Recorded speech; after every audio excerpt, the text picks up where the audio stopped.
በስመ አብ ወወልድ ወመንፈስ ቅዱስ አህዱ አምላክ አሜን። ደብረ ዘይት የዐቢይ ጾም 5ኛ ሳምንት። ደብረ ዘይት ማለት ደብርና ዘይት ከሚለው ሁለት ቃሎች የተገኘ ነው። ደብር ማለት ተራራ ማለት ሲሆን ዘይት ማለት ደግሞ ወይራ ማለት ነው።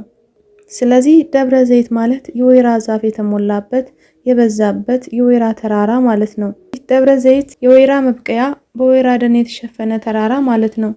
ደብረ ዘይት ተራራ በመጽሐፍ ቅዱስ እንደተጠቀሰው ጌታችን አምላካችን መድኃኒታችን ኢየሱስ ክርስቶስ ስራ ከሰራባቸው ቅዱሳት መካናት አንዱ ነው። ታላቅ ምስጢር የተከናወነበት፣ ለደቀ መዛሙርቱ ትምህርት የሰጠበት፣ ስለ ምስጢረ ምጽአቱ ያስተማረበት፣ ያረገበትና ዳግመኛም ለፍርድ የሚመጣበት በኢየሩሳሌም የሚገኝ ተራራ ነው። ዐቢይ ጾም ከገባበት ቀን ጀምሮ ስንቆጥር በ28ኛው ቀን ደብረ ዘይት ይውላል። በዓተ ጾም ሰኞን እንደማይለቅ የደብረ ዘይት ዕለትም እሁድን አይለቅም። ቅዱስ ያሬድ በድጓው የዐቢይ ጾምን መካከለኛ ወይም እኩሌታ ሳምንት እሁድ የጌታ ዳግም ምጽአት መታሰቢያ አድርጎ ደብረ ዘይት በማለት ሰይሞታል። ጌታችን አምላካችን መድኃኒታችን ኢየሱስ ክርስቶስ ምስጢረ ምጽአቱን እንዳስተማረ የሚነገርበት ሳምንት ነው። ደብረ ዘይት ተራራ የወይራ ዛፍ የተሞላበት ተራራ ማለት ነው። ደብረ ዘይት ስያሜውን ያገኘው በተራራው ላይ በብዛት ከሚገኘው የወይራ ዛፍ ነው። ደብረ ዘይት ከኢየሩሳሌም በስተምስራቅ 75 ሜትር ርቀት ላይ የሚገኝ ሲሆን ከጠለል ባህር በላይ 800 ሜትር ከፍታ አለው። በመጽሐፍ ቅዱስ እንደተገለጸው ደብረ ዘይት ከቤተ ፋጌና ከቢታንያ ተራራ እንዲሁም ከጌቴ ሰማኔ ከሌሎች የኮረብታማነት ምክንያት ከሚታይባቸው አቀበቶች በስፋትና በግዝፈቱ የሚለይና ከኢየሩሳሌም በስተምስራቅ የቄድሮስ ሸለቆ ተሻግሮ የሚገኝ ተራራ ነው። ዳዊትም ተከናንቦ ያለ ጫማ እያለቀሰ ወደ ደብረ ዘይት አቀበት ወጣ እንዲል። ደብረ ዘይት ተራራና ታሪካዊ ክስተቶች። ደብረ ዘይት ተራራ ብዙ ታሪካዊ ክስተቶችን ያስተናገደ ተራራ ነው። ዳዊት ከአቤሴሎም ጋር በተጣላና በኮበለለ ጊዜ ይህንን ግዙፍ ተራራ አቋርጦ ሄዶ መጽሐፍ ቅዱስ ያስረዳናል። መድኃኔዓለም ክርስቶስም አዳምን ከነልጆቹ ሊታደግና ለዓለም ቤዛ ሊሆን ወደዚህ ዓለም በመጣ ጊዜ ቀን ቀን ሲያስተምር ውሎ ማታ የሚያድርበት በደብረ ዘይት ተራራ በሚገኘው ዋሻ ነበር። ዕለት ዕለትም በመቅደስ ያስተምር ነበር። ሌሊት ግን ደብረ ዘይት ወደምትባል ተራራ ወጥቶ ያድር ነበር። በዕለተ ሆሳዕናም ከኢየሩሳሌም ሲወጣ የገባው ወደ ደብረ ዘይት ተራራ ነው። የአብ የባህሪ ልጅ የሆነው ኢየሱስ ክርስቶስ በአይሁድ እጅ ተይዞ ወደ ፍርድ አደባባይ ያመራው ደብረ ዘይት ግርጌ ስር ከሚገኘው የጸሎት ስፍራው ጌቴ ሰማኔ ጸሎቱን ከፈጸመ በኋላ ነው። በዚህ ዓለም አገልግሎት ፈጽሞ ለሰው ልጅ ክብርና ነጻነት ካጎናጸፈ በኋላም ያደረገውም በዚሁ በደብረ ዘይት ተራራ ነው። ከሁሉ በላይ ግን አዳምን ነጻ ካወጣውና ወደ ቀደመ ክብሩ መልሶ ካረገ በኋላ ስለ ኢየሩሳሌም መፍረስና ስለ ዳግም ምጽአት ያስተማረው በዚሁ ተራራ ላይ ነው።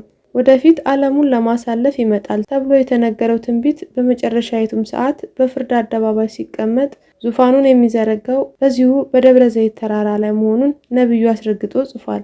በዚያም ቀን እግሮቹ በኢየሩሳሌም ትይዩ በምስራቅ በኩል ባለው በደብረ ዘይት ላይ ይቆማሉ።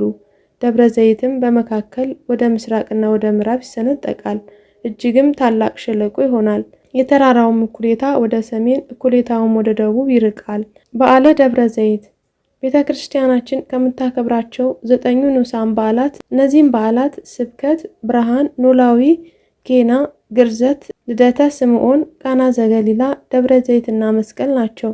አንዱ ደብረ ዘይት ነው። በዚች ዕለት የጌታችን የኢየሱስ ክርስቶስ ዳግም መምጣት ነገረ ምጽአቱ ይነገርበታል። ነቢዩ ዳዊት በትንቢቱ እግዚአብሔር በግልጽ ይመጣል ብሏልና። ራሱም ክርስቶስ ባስተማረው ወንጌል እርሱም በደብረ ዘይት ተቀምጦ ሳለ ደቀ መዛሙርቱ ለብቻቸው ወደ እርሱ ቀረቡ። ንገረን፣ ይህ መቼ ይሆናል? የመምጣትህና የዓለም መጨረሻ ምልክቱስ ምንድን ነው? አሉት። እርሱም መልሶ እንዲህ አላቸው፣ ማንም እንዳያስታችሁ ተጠንቀቁ። ብዙዎች እኔ ክርስቶስ ነኝ እያሉ በስሜ ይመጣሉና ብዙዎችም ያስታሉ። የጦርንም ወሬ ትሰሙ ዘንድ አላችሁ። ይህ ሊሆን ግድ ነውና ተጠበቁ፣ አትደንግጡ። ዳሩ ግን መጨረሻው ገና ነው። በመጣም ጊዜ ይህን ዓለም ከመኖር ወደ አለመኖር አሳልፎ ሐዲሱን ሰማይና ሐዲሱን ምድር ወርሰን እንድንኖር ያደርጋል። ሐዲስ ሰማይና ሐዲስ ምድር የተባለች ፍጻሜ የሌላት ዘላለማዊት መንግስት እንደሆነች እንገነዘባለን። ጌታችን በደብረ ዘይት ተራራ ተቀምጦ ሳለ ለደቀ መዛሙርቱ ማንም እንዳያስታችሁ ተዘጋጅታችሁ ኑሩ። ብዙዎች እኔ ክርስቶስ ነኝ እያሉ በስሜ ይመጣሉ።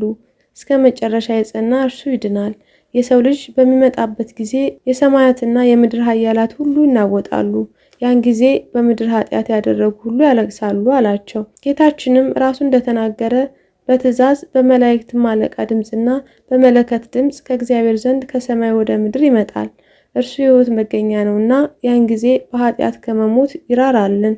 በኢትዮጵያ ኦርቶዶክስ ተዋሕዶ ቤተ ክርስቲያን አብይ ጾም እኩሌታ በሚለው እሁድ 5ኛ ሳምንት ደብረ ዘይት በዓል በደመቀ ሁኔታ ይከበራል። በዚህ ዕለት ማህሌቱ፣ ቅዳሴው፣ አገልግሎቱ ሁሉ ከዚሁ በዓል ጋር ተዛማጅነት ያለው የቅዱስ ያሬድ ድርሰት ነው። ደብረ ዘይት ተጽፎና ተተርጉሞ የማያልቅ ሰፊ ጥልቅና ምጡቅ ትምህርትን የያዘ በዓል ነው። በገጠሪቱ ኢትዮጵያ ይህ በዓል በሀብታሙም በድሃውም በትልቁም በትንሹም ዘንድ በበጎ ስራ በክርስቲያናዊ ስነ ምግባር ተከብሮና ታስቦ ይውላል። ሕዝበ ክርስቲያኑ ያለውን የሌለውን ቤት ያፈራውን ምግብ ይዞ ወደ ቤተ ክርስቲያን ይመጣና ከመንፈሳዊ አገልግሎት በኋላ አስቀድሞ ድሆችን በመጎብኘት በመመገብና በማጽናናት ከድሆች የተረፈውን እርስ በርስ በመገባበዝ የተጣላ በማስታረቅ በቅጽረ ቤተ ክርስቲያን ከዋርካውና ከጽዱ ስር አርፎ ይውላል። ደብረ ዘይት ወይም 5ኛው የአብይ ጾም ሌሎች ስያሜዎችም አሉት። በተጨማሪም ዳግም ምጽአት፣ የፍርድ ቀን፣ የጌታ ቀን፣ ህልፈተ ዓለም፣ ዕለተ ፍዳ፣ ዕለተ ደይን፣ ዳግመኛ ልደት፣ ትንሣኤ ዘጉባኤ በመባል በመጽሐፍ ቅዱስና በቅዱስ ያሬድ ድርሰቶች ይጠራል። የእግዚአብሔር ጥሪ ሁሉም የአዳም ዘር መንግስቱን እንዲወርሱ ቢሆንም የሰይጣን ወጥመድና አሽከላ ሁሉ አልፈው በሐሰተኞች ምትሃታዊ ተአምራት ሳይሳቡና ሳይሰናከሉ እስከ መጨረሻው ጸንተው በዚያ በዳግመኛ ልደትና የመጨረሻ የዋጋ ቀን በጌታችን ቀኝ የሚቆሙ የታደሉ ናቸው። እኛንም በቀኙ ያቆመን ዘንድ የአባቴ ብሩካን ኑ ወደ ጌታችሁ ደስታ ግቡ የሚለውን ሕይወት ቃሉን ያሰማን ዘንድ የአምላካችን የእግዚአብሔር ቅዱስ ፈቃዱ ይሁንልን። በዓሉን በሰላምና በጤና እንድናሳልፍ የእግዚአብሔር መልካም